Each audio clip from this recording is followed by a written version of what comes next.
Hi guys! Update tayo sa case ni ex-President Rodrigo Duterte sa Hague. Ito yon. Here's the latest update as of April 2022-2026 on Rodrigo Duterte and his case at the International Criminal Court. Ang ICC judges rejected Duterte's appeal for release. He will remain detained in The Hague while the case continues. Hala guys, hindi inaprubahan ng mga judge ang appeal ni President Rodrigo Duterte sa release. Paano yan? Matanda na siya. Paano yan? 80 something years old na siya. Tapos hindi talaga na aprobahan or rejected. Pero continue pa ang case na ito. So meron pang chance talaga. Pero ang masasabi ko, ang buhay ni ex-President Rodrigo Duterte is in the hands of the ICC judges. So, kayo dyan na mga as a human being, syempre, mahal nyo si Rodrigo Duterte kasi pamilya nyo siya, tapos friend nyo siya. Ipag-pray ninyo na maaprubahan ng judge ang appeal niya next time. Kasi sa pray kasi guys, malay mo, powerful kasi ang pray. Ipag-pray nyo ang mga judges nga lumambot ang puso nila. Kasi doon talaga nakasalalay ang buhay ng paglabas ni ex-President Rodrigo Duterte. Doon nakasalalay sa judges. Judges nga, di ba? So now, he is remain in The Hague while waiting for another trial. The court also affirmed it still has jurisdiction over his case despite the Philippines withdrawing from the ICC in 2019. Iyon na nga ang sinabi ko nung latest vlog ko. Diba? Nung case na ito kasi, kumbaga, friend pa sila ng ICC at saka sa Philippines. Meron pa silang kaugnayan, collaboration about those ICC, yung mga criminal na kung ano-ano yung mga ano dyan, dalhin doon sa Hague. So ngayon, disconnect na ang Philippines. Okay? Wala nang pakialam ang Hague kung anong mga mangyayari sa Philippines kasi disconnected na nga. So, but unfortunately, this case kay Sir Rodrigo Duterte, it was happen when the ICC and the Philippines are still collaboration. Okay? So, ayan. So, ang hirap talaga. Ang hirap talagang intindihin. Kahit siguro pa gaano katalino ang mga lawyer ni ex-President Rodrigo Duterte, baka nga talaga hindi ito maaprobahan. Pero walang imposible kung kayo dyan, mag-pray kayo. Okay? Mag-pray kayo targeting na ang prayer nyo, i-target nyo sa mga judges. Mag-pray kayo ni God na palambutin ang puso ng mga judges at papayagan or accept ang appeal ni President Duterte sa pag-release. Pauwiin siya sa Pinas. Para sa akin naman, no, pwede naman talaga siyang pauwiin dyan sa Pinas kasi matandang-matanda na nga talaga siya, masakitin pa, di ba? Pero, wala tayong magawa dyan, kaya yun, pray na lang. What he is facing, Duterte is charges with crimes against humanity, mainly linked to killings during his war on drugs 2016 to 2022.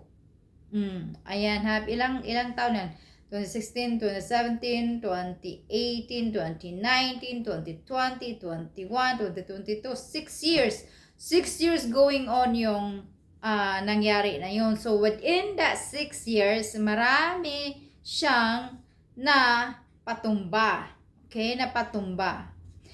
Unfortunately, marami diyang natutumba na mga bata na walang kasalanan, walang kaalam-alam, nadadamay na lang, at sinasabi niya kasi, nasabi kasi niya noon sa video na yung mga natumbang mga bata na mga innocent pang mga older people, younger people, younger kids, those are just a collateral damage. That is way too much to hear when you are a family of those victims, right? So, ayun, yun ang pinagbigyan ng importansya ng mga judges nang narinig nila yun. Nakikita kasi sa video, guys, eh. So, ayan, prosecutors allege he played a central role in thousands of deaths through alleged death squad. At may narinig ako na Marites, huwag niyong paniwalaan, pero Marites ito na sinabi daw nga kung may ang mga riding in tandem daw, paramihan daw ang patumbahin kasi may mga bonus daw. Ano yan? Business, di ba? So, doon, parang ang hirap. Tapos, iyan, his legal team denies the accusation, saying the action were lawful or politically motivated. There is a reason. He was the president, so he can order those kind of order. So it is politically motivated. I think I agree with that too. Currently status in The Hague. He has been detained since 2025 at the ICC detention facility. Remember, this is detention. He is not in the prison, the one that you can see there is like rehas, mga maliit na lugar, puro rehas, walang mga accommodation nga medyo maganda para sa VIP. Wala siya doon. Detention facility siya, as in facility, like nice facility, better than So Duterte did not attend the latest hearing with his lawyer, citing health or mental fitness concurs. Yeah, he cannot. It's okay if he cannot because uso naman ngayong kamera, di ba? Kamera lang. The case is still the pre-trial charges confirmation stage. We'll just decide if it will proceed to a full trial. So we'll decide. We will wait for that. What happened next? Judges will decide whether to formally confirm the charges. If confirmed, Duterte could face a full international trial, which would be historic as potentially the first Asian former head of state tried by the ICC. Yes, it's gonna be the historic. Kayo mga student yan, yung mga generation, is gonna be in your curriculum, in your world history, in your Philippine history. It's gonna be gonna be in the history, like Rizal, Rizal, who is the Magellan, something like that. It's gonna be in the history. Kay waiting pa naman din talaga. Alam ko ang mga die-hard dyan nga fan of former President Rodrigo Duterte. Ang gagawin nyo yan, wag na kayong masyadong mag-aaway-away kayo dyan. Relax kayo. Maghanap kayo ng mga strategic ideas. Kung ano, pwede kayong pupunta kayo doon sa Hague, bisitahin nyo siya, dalhin nyo siya ng masasarap na pagkain, yung mga paborito niya, ganun. Kung ano-ano pa, magbi-video kayo, kukumustahin nyo siya, tapos syempre naman siguro, makita naman yan siguro ni ex-president ang mga video nyo, nga yung mga fans, kumbaga, mag-video, tapos yan, titingnan ni president, para din hindi siya mabuboring, di ba? So, ganun ang gagawin nyo. Kailangan strategic kayo. Huwag kayong mangangaway dyan. Kaya lalo pang magugulo kung mag-aaway-away kayo. Strategic lang, quiet, and then do something. You know what I mean? And then, of course, syempre, magpipray kayo. Kasi, sa gaya ng sinasabi ko, ang prayer talaga, may power. Ngayon, ang ita-target nyo dyan, sa pag-pray nyo, yung mga judges na sana bigyan sila ng malambot na puso, favor to Rodrigo Duterte na aprobahan yung appeal niya to release, di ba? Kahit pauwiin lang talaga siya sa Pinas, doon na lang siya ibibilanggo sa Pinas. Ganon, yung mga tipong ganon. Kaya ang nakikita ko kasi sa mga fans niya, na high blood sila, nagmumura, grabe kong magalit. Akala mo talagang, nako, galit na galit talaga. Halos na lang mumurahin lahat yung mga tao nga nagsasalita. Relax lang kayo guys. Kaya nga sinasabi ko, wala din naman kayo talagang magawa niyan dahil hindi naman kayo ang gumawa ng desisyon. Ang weapon nyo na lang dyan, magpa-pray na lang talaga kayo. Magkanta kayo ng kakanta kayo ng mga worship song.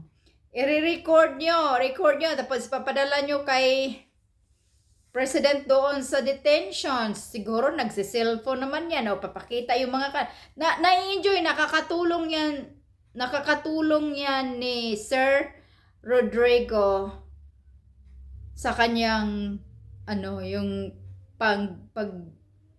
yung boredom, yung lalulungkot siya. So kung may makita siyang talaga sa kanya, nagmamahal sa kanya, na gumawa ng effort, ganyan para lang siya lingawin, aliwin.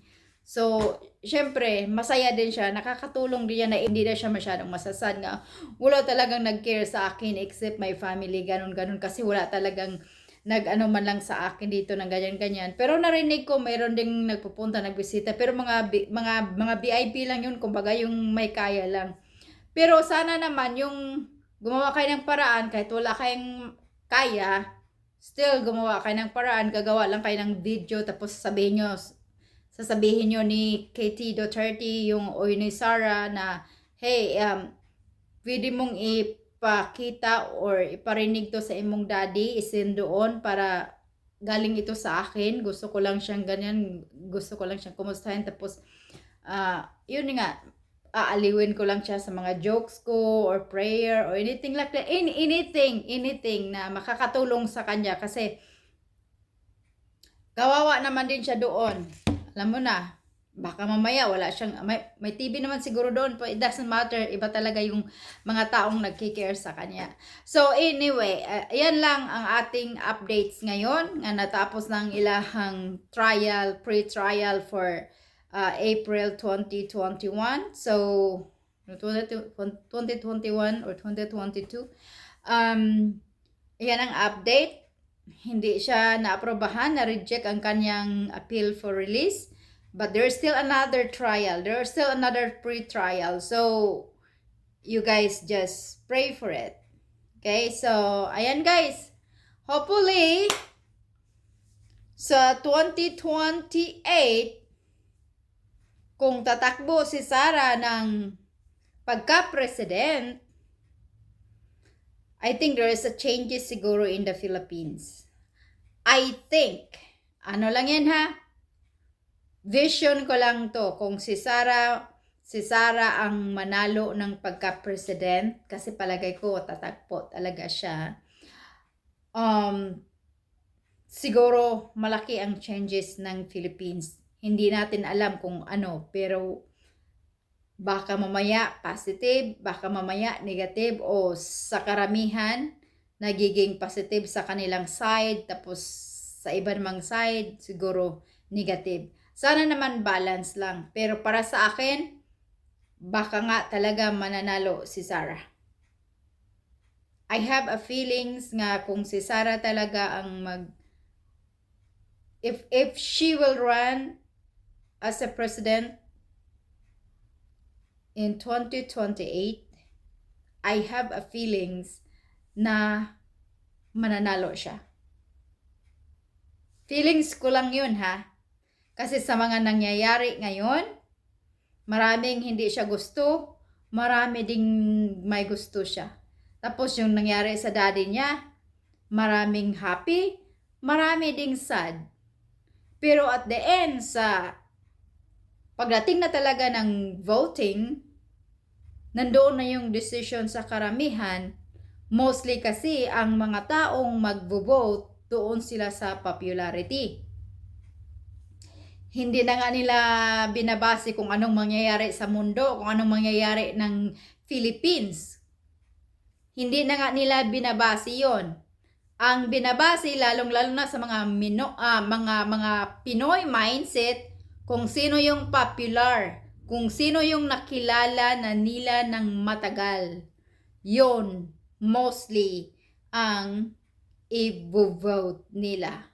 As far as I'm concerned, si Sara Duterte has been a very popular in the Philippines ever, okay? So, I have a feeling na kung sakasakaling mag-run siya ng Philippines president, baka talaga mananalo siya. Ayan. Ayan lang ang aking feelings. Alright guys, see you next time. And if you haven't subscribed to this channel, please subscribe.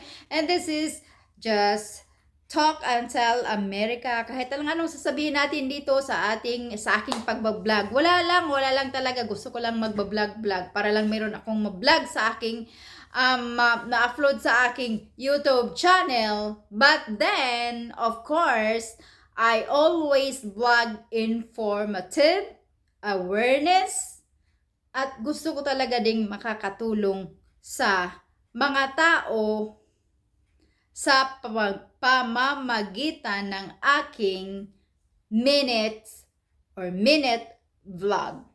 I'm here in the US, so when or anytime I can also talk about what's life here in the US. Anything I can talk about here in this channel. So if you are interested, just follow or subscribe to this channel. It is free.